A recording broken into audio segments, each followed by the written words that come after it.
మరి పవన్ కళ్యాణ్ గారి ఫ్యాన్స్ ఉంటే ఇంత సైలెంట్ గా సభ జరిగిద్దా ఎక్కడైనా?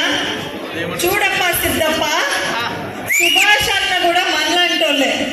మనం ఇక్కడ కూర్చున్నాం, సుభాష్ అన్న ఇక్కడ కూర్చున్నారు. రేపు మనందరినీ ఇక్కడికి తీసుకొచ్చే బాధ్యత మన సుభాష్ అన్న తీసుకుంటారు. ఏ సుభాష్ అన్న, మీ తరఫున నేనే మాట ఇచ్చేసాను, తప్పకుండానా? సరే, ముందుగా అందరికీ నమస్కారం అండి. ముఖ్యంగా వేదిక మీద ఉన్న పెద్దలు, రామచంద్రపురానికి కాబోయే ఎమ్మెల్యే, 2 నెలల్లో అసెంబ్లీలోకి అడుగు పెట్టబోతున్న మనందరి అన్నయ్య సుభాష్ అన్న గారికి, అదేవిధంగా మన పవన్ కళ్యాణ్ గారి జనసేన రామచంద్రపురం అధ్యక్షులు వారు చంద్రశేఖర్ గారికి, ఇప్పటిదాకా మనందరికీ ఒక లెక్చరర్ లాగా, ఒక అన్నయ్య లాగా మనందరికీ మంచి చెప్పిన మా కొండయ్యకి, మా రాజు గారికి, రమేష్ గారికి, వేదిక కిందున్న నా ప్రియాతి ప్రియమైన చెల్లెళ్ళకి, తమ్ముళ్ళకి, బాబాయికి, పెదనాన్నలకి, అందరికీ, ముఖ్యాన్ గారి అభిమానులకి, అదేవిధంగా కుటుంబ సభ్యులందరికీ పేరు పేరున నమస్కారం. గోదావరి జిల్లాలంటే నాకు చాలా ఇష్టం అండి. మాది ప్రకాశం జిల్లా అయినా కూడా గోదావరి జిల్లాల గురించి ఎప్పుడు విన్నా కూడా ఎంత బాగుంటాయో అనిపించింది. నేను గోదావరి జిల్లాలకి రాకముందు ఇక్కడ గురించి విన్నా. ఇక్కడికి వచ్చిన తర్వాత తెలిసింది ఏంటంటే, నేను వినింది కేవలం ట్రైలర్ అంతే. అసలు సినిమా ఇక్కడికి వచ్చాకే కనిపించింది.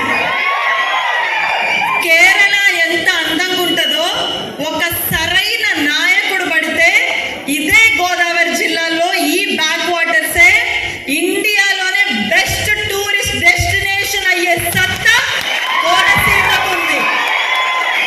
కాబట్టి సరైన నాయకుడిని ఎన్నుకోవాల్సిన బాధ్యత మీ అందరి మీద ఉంది. అంతేకాదు, చిన్నప్పటి నుంచి ఒక మాట వింటూ పెరిగా, ఎంతైనా గోదావరి జిల్లాలో ఉండాలంటే పెట్టి పుట్టాలండి. మీరందరూ పెట్టి పుట్టేశారు. Second largest municipality in East Godavari.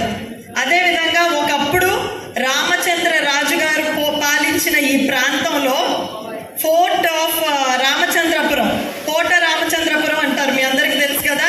Ramachandrapuram కోట ఎంత ఫేమస్, తాపేశ్వరం కాజా ఎంత ఫేమస్, మన ఆత్రేయపురం పూతరేకులు ఎంత ఫేమస్, రేపు మీరు మన సుభాష్ అన్నకి ఇవ్వబోయే మెజారిటీ కూడా అంతే ఫేమస్ అవ్వాలి. నాకు మీ అందరినీ చూస్తుంటే ఒక 8 years బ్యాక్ నన్ను నేను చూసుకున్నట్టుగా ఉంది. ఏంటో ఎలక్షన్స్ అని చెప్పి ఇక్కడికి తీసుకొని కూర్చోబెట్టారు. క్లాసులు తప్పించుకొని ఇక్కడికి వస్తే మళ్ళీ మాకు ఇక్కడ క్లాసులే చెప్తున్నారని. ఉండదండి. ఇందాక కొండయ్య గారు చెప్పినట్టు 1 hour, కరెక్ట్గా 1 hour మన ఊరి కోసం మనం స్పెండ్ చేద్దాం. మహేష్ బాబు గారు చెప్పారు కదా, మన ఊరు మనకి చాలా ఇచ్చింది, తిరిగిచ్చేద్దాం. తిరిగిచ్చే సమయం వచ్చింది. ఇప్పుడు మనం అందరం ఈ ఎలక్షన్లో ముఖ్యంగా మనలో ప్రతి ఒక్కళ్ళలో చాలా ఇంపార్టెంట్ అండి. ఇక్కడ ఉన్న పెద్దవాళ్ళు కానివ్వండి, ఫస్ట్ టైం ఓటర్స్ కానివ్వండి, మహిళలు కానివ్వండి, ప్రతి ఒక్కళ్ళు చాలా ఇంపార్టెంట్. మీ అందరికి అర్థం అవ్వడానికి నేను చాలా సింపుల్ లాంగ్వేజ్లో చెప్తాను. సినిమాలు చూస్తారు కదా మీరందరూ, సినిమాలు చూసే వాళ్ళందరూ చేతులు ఎత్తండి. చూడని వాళ్ళు ఎవరు ఉండరులేండి. సినిమాలు చూస్తారు కదా అందరూ. సినిమాలకు వెళ్ళేది దేనికోసం? హీరో కోసమా? విలన్ కోసం వెళ్ళే వాళ్ళు ఎవరైనా ఉంటారా?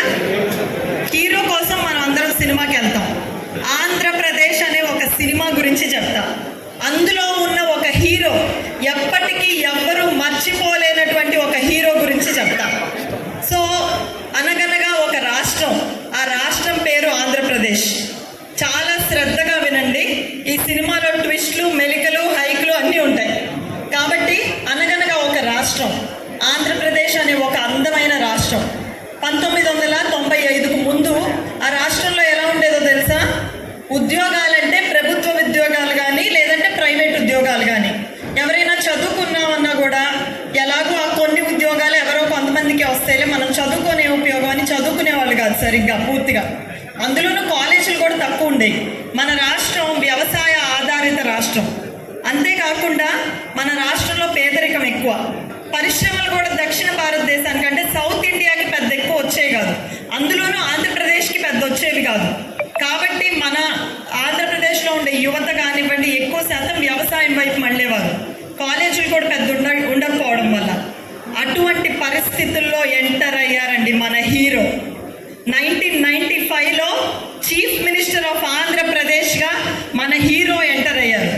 ఆ తర్వాత పేదరికంలో ఉన్న ప్రతి ఒక్కళ్ళని మధ్యతరగతిలోకి తీసుకురావడానికి, మధ్యతరగతిలో ఉన్న ప్రతి ఒక్కళ్ళని ఉన్నత మధ్యతరగతిలోకి తీసుకెళ్ళడానికి మన హీరో ఎన్నో కంపెనీల చుట్టూ తిరిగి కొన్ని వందల కంపెనీలని మన రాష్ట్రానికి వచ్చేలా చేశారు. అంతేకాకుండా వచ్చిన కంపెనీలకి అందించే రిసోర్సెస్ కూడా ఎక్కడి నుంచో రాకుండా కేవలం 30 ఉన్న ఇంజనీరింగ్ కాలేజీలని రాష్ట్రం మొత్తం 300గా చేశారు.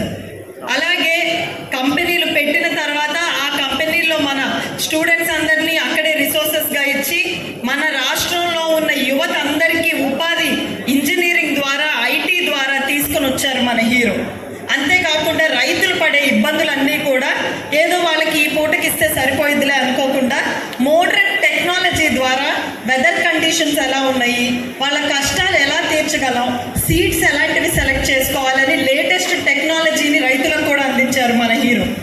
అదే కాకుండా మహిళలంటే ఇంటికే పరిమితం అయ్యేవాళ్ళు, అలాంటి మహిళలకి డ్వాక్రా, development of women and children in rural area, డ్వాక్రా ఫుల్ ఫామ్. సో ఆ పాలసీని అప్పుడే తీసుకొని వచ్చి డ్వాక్రా ద్వారా ఎన్నో సంఘాలు నేర్పచ్చి ఈరోజు మన కుటుంబంలో ప్రతి తల్లి, పిన్ని, పెద్దమ్మ అందరూ డ్వాక్రా సభ్యులు ఈ రోజుకి కూడా 1995లో పెట్టిన ఆ పథకం. కాబట్టి ఇలాగ ఎన్నో రిఫార్మ్స్ తెచ్చి, శివాజీ సినిమా చూశారు కదా, రజనీకాంత్ గారు నడుస్తూ వెళ్తుంటే అక్కడికక్కడ మనకి డెవలప్మెంట్ ఎలాగైతే వస్తుందో 1995 నుంచి 2004 వరకు మన హీరో గారు చేసిన డెవలప్మెంట్ ఆంధ్రప్రదేశ్ని అంత ఉన్నత స్థాయికి తీసుకెళ్ళింది. ఎంత ఉన్నత స్థాయి కంటే కేవలం 25,000 కోట్లు ఉన్న మన రాష్ట్ర బడ్జెట్ 2004 నాటికి 1,00,000 కోట్లకి తీసుకొచ్చిన ఘనత మన హీరో. సినిమా అంతా బాగుంటే ట్విస్టే ఉంటుంది, మన హీరో గారు అంతా సంపాదించి పెట్టారు. ఆ తర్వాత వచ్చిన పొలిటీషియన్స్ సంపాదించినంతా పంచడం మొదలు పెట్టేశారు. మళ్ళీ మనకి హీరో ఎప్పుడు గుర్తొస్తాడు? కష్టాలు వచ్చినప్పుడే కదా. 2014 మన రాష్ట్రం విడిపోయింది. రాష్ట్రం విడిపోయి ఒక అనాథలాగా మన రాష్ట్రం ఉంది. ఎటువంటి రిసోర్సెస్ లేవు. ఒక సరైన హీరో కావాలి మన రాష్ట్రానికి అని ఆ రోజు మళ్ళీ మనం తీసుకొచ్చుకుంటే అస్సలు ఎవ్వరూ ఊహించినట్టుగా ఒక అప్పుడే విడిపోయిన రాష్ట్రానికి అద్భుతంగా ఇండియాస్ లార్జెస్ట్ ఫారెన్ ఇన్వెస్ట్మెంట్ అయిన కియా మన రాష్ట్రానికి వచ్చింది. కియా ఒక్కటే కాదు, ఫ్రాంక్లిన్ టెంపుల్టన్, హెచ్ఎస్బిసి, లులు ఇలాంటి ఎన్నో కంపెనీలను మన రాష్ట్రానికి తీసుకొచ్చి హీరో, ఇసుజు ఇలాంటి మోటార్ ఇండస్ట్రీస్ అన్నిటినీ కూడా మన రాష్ట్రానికి తీసుకొని వచ్చారు మన హీరో. అంతేకాకుండా పట్టిసీమ ద్వారా రైతుల కన్నీళ్లు తుడిచారు. పోలవరం 75% పూర్తి చేశారు. ఇవే చేయడం కాకుండా మన రాష్ట్రానికి ఒక అందమైన రాజధానిని, ప్రపంచం మెచ్చే రాజధానిని కట్టడం ప్రారంభించారు. ఇవన్నీ చేస్తున్న హీరో ఎవరు? ఈ హీరో పేరే నారా చంద్రబాబు నాయుడు. ఆ తర్వాత 2019లో ఆంధ్రప్రదేశ్లో ఏమైంది? ఒక్క ఛాన్స్ అని ఏపీ అనే సినిమాలోకి ఇంకొక వ్యక్తికి ఎంట్రీ ఇచ్చారు. ఎంతో అందంగా ఉండాల్సిన రాష్ట్రం, అన్నపూర్ణగా ఉండాల్సిన రాష్ట్రం ఈరోజు అప్పుల పాలైంది. ఎన్నో ఉద్యోగాలు సంపాదించడమే కాకుండా ఇంకొకళ్ళకి ఉద్యోగాలు ఇచ్చే స్థాయిలో ఉన్న మన రాష్ట్రంలో ఉద్యోగాలు లేక యువత రోడ్డున పడ్డారు. ప్రశ్నిస్తే దాడులు, పోరాడితే కేసులు, మహిళలకి లేని రక్షణ, రైతులు కష్టపడి సంవత్సరం అంతా పండించిన పంటకి గిట్టుబాటు ధర లేక, సరైన నీరు అందక ఆత్మహత్య